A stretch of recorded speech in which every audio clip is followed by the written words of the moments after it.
Hi, Lakeside kids. It's Mrs. Cummins coming to you from home, where we all are right now. I wanted to share a story with you to help pass the time while you are at home. I'm going to read Big Al by Andrew Clements, one of my favorite authors. It's about a fish, obviously. Hopefully you can see all right.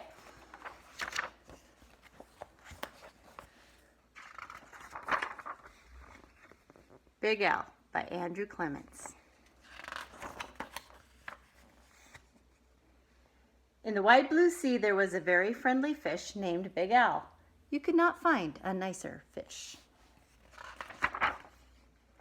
But Big Al was also very scary. Other fish seemed to have at least one friend. Some had many, but Big Al had none. He did not really blame the other fish. How could he expect little cute fish to trust a great big fish with eyes and skin and teeth like his? So Big Al was lonely, and he cried big salty tears into the big salty ocean. Sad.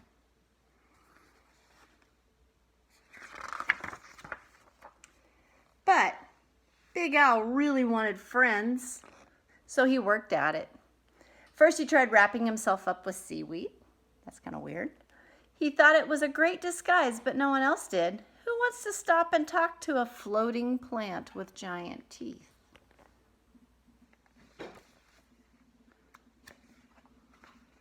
Then he came up with the idea. He thought that if he puffed himself up big and round, the other fish would laugh and see how clever and silly he could be. All they saw was how big and scary he could be, and they steered clear.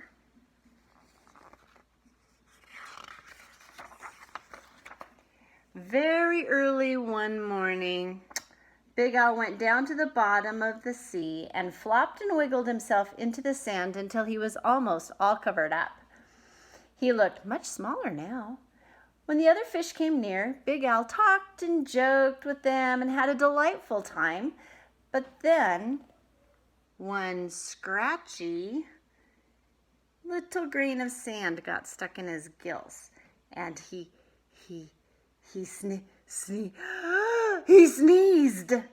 When the clouds of sand cleared away, all his fish friends were gone.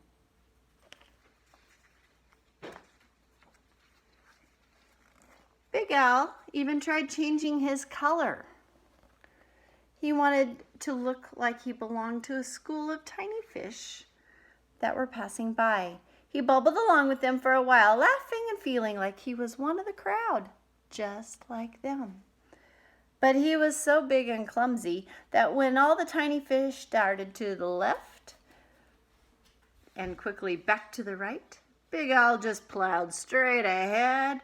He went bumping and thumping right into the little fish. Before he could even say, "Excuse me," they were gone, and he was all alone again, sadder than ever. Just when Big Al was starting to be sure he would never have a single friend, something happened. He was floating along sadly, watching some of the smaller fish, and he was wishing they would come closer and be his friend. But as he watched, a net dropped from above the ocean, and in an instant, all of his friends were caught in the net. What do you think he's going to do? Is he going to help? What would you do? Let's find out. Big Al forgot all about being lonely, and he forgot all about being sad.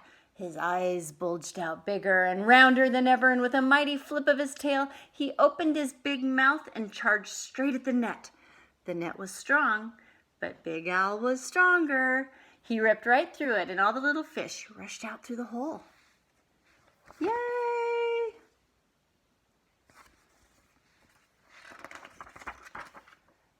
Uh-oh. But when Big Al tried to turn around and go out of the hole, he got all tangled up in the net, and he was stuck. The net went higher and higher towards the bright surface of the sea, and the little fish watched as Big Al disappeared above them.